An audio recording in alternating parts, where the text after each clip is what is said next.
After the fake accident, my husband checked my pulse and started calling people. But the way his hands trembled told me everything I needed to know. We had rehearsed this plan for weeks, whispering late at night after the kids were asleep, convincing ourselves it was the only way out. The accident was supposed to look real enough to scare them, but not real enough to destroy us. Or so I thought. We had been driving down the quiet highway just before dawn, the sky still gray and empty, when he suddenly swerved and slammed the brakes. My body jolted forward exactly as planned. I went limp, let my head fall to the side, and held my breath. Silence filled the car, broken only by his shaky breathing. He whispered my name once, then again, louder. When I didn't respond, panic rushed in faster than we expected. He pressed his fingers to my neck, searching for a pulse that was very much there,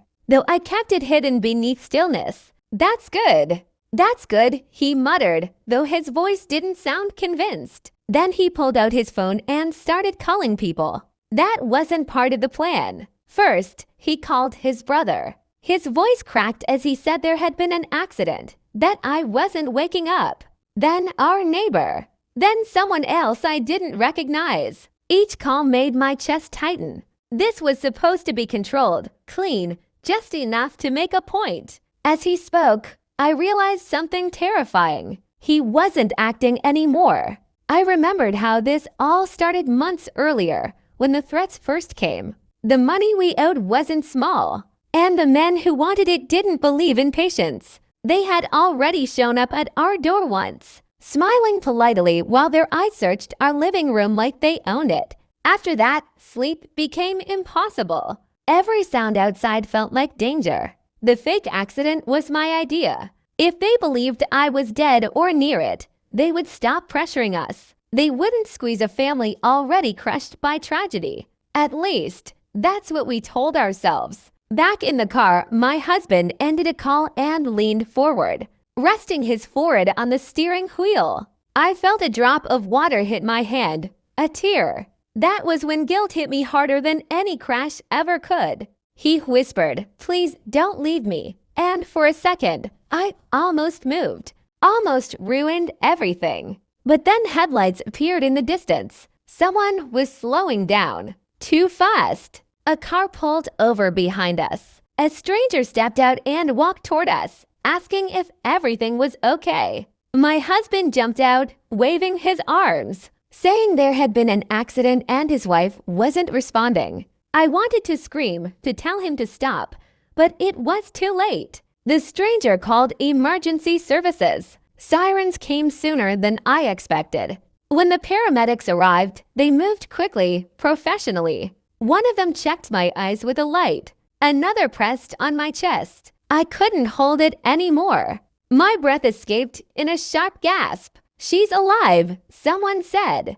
My husband stumbled back like he'd been hit. Relief and confusion collided on his face. I opened my eyes slowly, pretending to wake up, pretending everything had gone wrong by accident. At the hospital, the story grew larger than us. Doctors, nurses, questions. Family members arrived, their faces pale with fear. I played my role, weak and confused, apologizing for scaring everyone. But the looks I got from my husband were different now.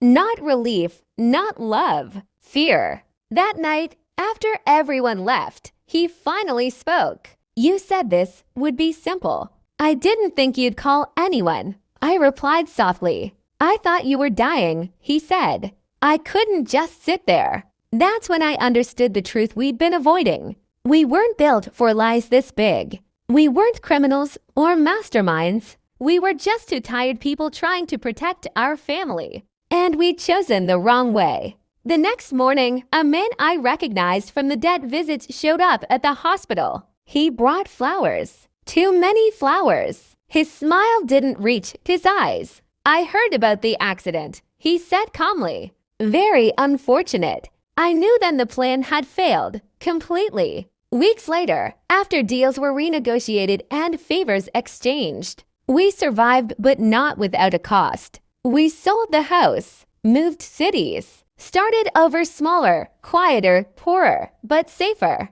Sometimes, late at night, I think about that moment in the car. The way my husband's hands shook. The way fear stripped all pretending away. The accident was fake. The panic wasn't. And that's how I learned that the most dangerous part of lying isn't getting caught, it's realizing too late how real the consequences can become.